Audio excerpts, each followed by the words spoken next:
ব্যাস দুদিনের মধ্যে বাংলাদেশের মানুষ এমনকি মিডিয়ার লাফালাফি পুরো শেষ, একেবারে ভয়ে শুকিয়ে গেছে। দুদিন আগে বাংলাদেশের মিডিয়াতে বড় বড় খবর দেখেছিলাম, বড় বড় হেডলাইন দেখেছিলাম যে ট্যাঙ্ক আসছে। কোথা থেকে? নাকি তুরস্ক থেকে।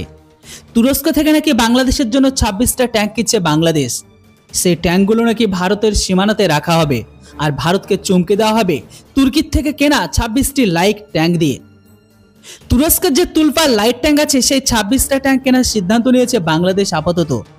গত 2 সপ্তাহ ধরে আমরা দেখলাম, ওরে বাপ রে বাপ, যেমন মিডিয়া লাফালাফি তেমন মূর্খ কাঙ্গুলিদের লাফালাফি, যেন ভারতকে একেবারে যুদ্ধে হারিয়ে দিয়েছে 26টা ট্যাঙ্ক হাতে না পেতেই।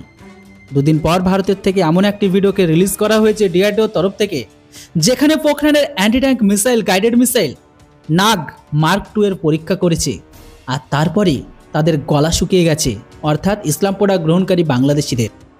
বন্ধুরা, কি কি হচ্ছে আর কেনই বা আমি এই সমস্ত কথাগুলো বলছি, সবটাই বলবো আপনাদের। ভিডিওটিকে শেষ অবধি দেখুন।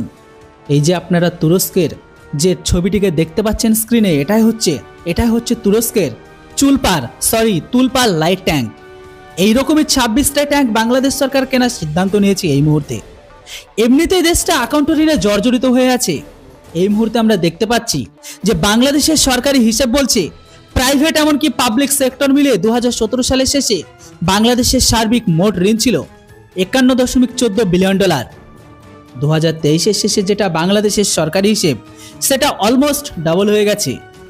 দেখুন, বাংলাদেশের ঋণের পরিমাণ $100.63 বিলিয়ন। এর মধ্যে 4টা দেশের কাছে বড় ঋণ আছে। প্রথমে আছে লিস্টে জাপান। জাপানের কাছে ঋণ আছে বাংলাদেশের $9.21 বিলিয়ন। রাশিয়ার কাছে আছে $5.09 বিলিয়ন।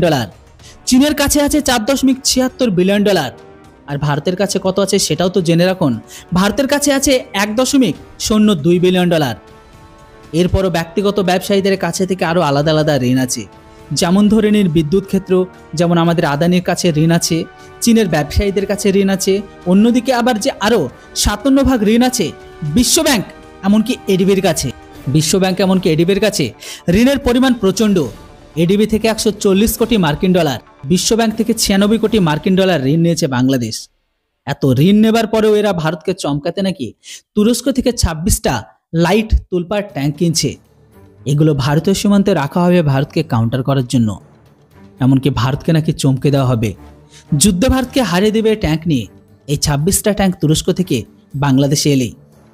ট্যাঙ্ক আসছে তুরস্কের, এখনো আসেনি, আসবে। আর এতেই বাংলাদেশিদের আনন্দ আর ধরে না। আমরা এই মুহূর্তে দেখলাম বাংলাদেশের মিডিয়াতে জোরে সোরে খবর চলছে।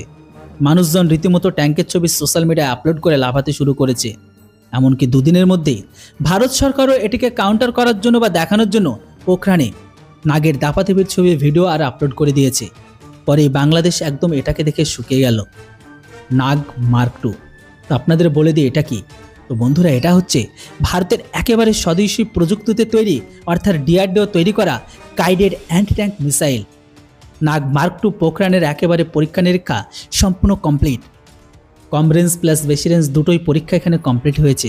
এমনকি এখানে সেনাবাহিনী কর্তাদের নিয়ে এসে anti tank guided missile Nag mark 2 এর পরীক্ষা করে দেখানো হয়েছে, যেটা খুব তাড়াতাড়ি আপনারা এই নাগ মিসাইল সেটা ভারতীয় সেনাতে অন্তর্ভুক্ত হতে দেখতে পাবেন। এই অ্যান্টি ট্যাঙ্ক গাইডেড মিসাইল, যেটা এই পৃথিবীর যত উন্নত মানের ট্যাঙ্ক ধরুন, সাজোয়া গাড়ি হোক বা একেবারে যত হাই ভ্যালু গাড়ি হোক না কেন, একবার লক করলে এই মিসাইল ছেড়ে দেওয়া হলে সেই মিসাইল কয়েক সেকেন্ডের মধ্যে এই ট্যাঙ্ক বা সাজোয়া গাড়িকে পুরো ধুলোসাৎ করে আকাশে উড়িয়ে দেবে। পালাবার কোনো পথ নেই এর হাতে থেকে, কেননা লক করো, ভুলে যাও। ডিআরডিও তৈরি করেছে আত্মনির্ভর ভারতের আর একটা পরিকল্পনার ফসল, সম্পূর্ণ দেশীয় প্রযুক্তিতে তৈরি। এই নাগ মিসাইলের বিশেষত্ব হলো জটিলতাবিহীন, সহজে নির্ভুলভাবে লক্ষ্যবস্তুকে আঘাত আনতে সক্ষম। 3 সেনাবাহিনীর কর্তা, আর্মি, নেভি, এয়ারফোর্স, 3 সেনাবাহিনী কর্তাদের নিয়ে এসে পোখরানে এই নাগ মার্ক 2 এর পরীক্ষাকে করানো হয়েছে। আচিরেই এই ভারতের সেনাবাহিনীকে দিয়ে দেওয়া হবে অ্যান্টি ট্যাঙ্ক গাইডেড মিসাইল নাগ MK1 আর MK2। ফিল্ড এভ্যালুয়েশন ট্রায়াল সম্পূর্ণ কমপ্লিট। যে কোনো দিন এটা ভারতের সেনাবাহিনীর হাতে পাবে।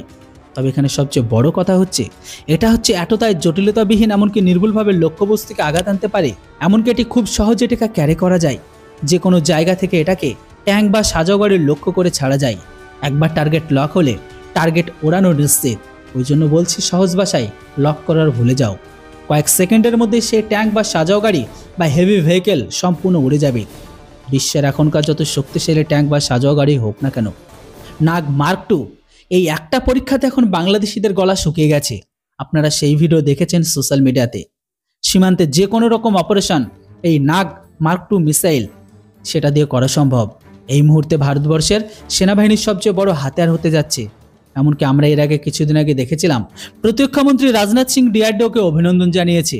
এমনকি তিনি পরিষ্কার লিখেওছেন যে প্রতিরক্ষা ক্ষেত্রে আত্মনির্ভর ভারতের সাফল্য আরও এক ধাপ প্রমাণ পেল। নাগ MK2 মার্ক টু নাগ। এমনকি এখানে এটাও দেখা গেছে যে 3টি ফিল্ড ট্রায়ালের সময় মিসাইলগুলির সিস্টেমগুলির সর্বাধিক এমনকি সর্বনিম্ন পরীক্ষার যেটা লক্ষ্যবস্তুকে ধ্বংস করেছে। অর্থাৎ এই মিসাইল পরীক্ষা করার জন্য যে সমস্ত প্যারামিটারগুলোকে রাখা হয়েছে সেগুলো একদম সঠিকভাবে পূরণ করে। এমনকি ফায়ারিং রেঞ্জ থেকে এই সব রকমের টেস্ট করা হয়। ভারতীয় সেনাবাহিনীতে এটা যে কোনো দিন অন্তর্ভুক্ত হবে। DRDO chairman Samir V Kamat জানিয়েছে, আমরা তৈরি ভারতীয় সেনাবাহিনীতে এটাকে অন্তর্ভুক্ত করার জন্য। 26টা এরকম মিসাইল লাগবে কয়েক সেকেন্ডের মধ্যে, বা 26 সেকেন্ডও লাগবে না। বাংলাদেশের লাফালাফি বা বাংলাদেশ থেকে যে তুরস্কর লাইট ট্যাঙ্কে কিনছে তুরবার, সেই 26টা তুরপার ট্যাঙ্কে ধ্বংস করার জন্য বা ওড়ানোর জন্য। সেই 26টা ট্যাঙ্ক ধ্বংস করতে ভারতের 26 সেকেন্ড সময় লাগবে না। এবার কি করবে তারা, আর কি কিনবে? সবচেয়ে বেশি ঋণের মধ্যে তালিকা থাকা এই দেশটা, যার নাম হচ্ছে বাংলাদেশ। এত কিছু করতেই হবে না, আমাদের সঙ্গে আদৌ কোনো যুদ্ধ করতে হবে না। কারণ ভারত যদি, আপনারা জানেন যে 1 মাসে যদি বাণিজ্য সব বন্ধ করে দেয় ভারতের সীমান্ত থেকে, তাহলে বাংলাদেশ এমনিতেই শুকিয়ে যাবে। কারণটাও আপনারা জানেন, চাল থেকে শুরু করে ডাল, আনাজ, পেঁয়াজ সব কিছু, আলু থেকে শুরু করে A to Z, মানে একটা মানুষের চলার জন্য দিন থেকে শুরু করে রাত্রি পর্যন্ত সব কিছু তারা ভারতবর্ষ থেকেই নেয়। কয়েকদিন আগে আপনারা দেখেছেন বাংলাদেশের সরকারের তরফ থেকে কয়েক লক্ষ টন চাল কিনেছে, কিনতে ভারত সরকারকে অনুরোধ করেছিল সেই দেশের অন্তর্বর্তী সরকার।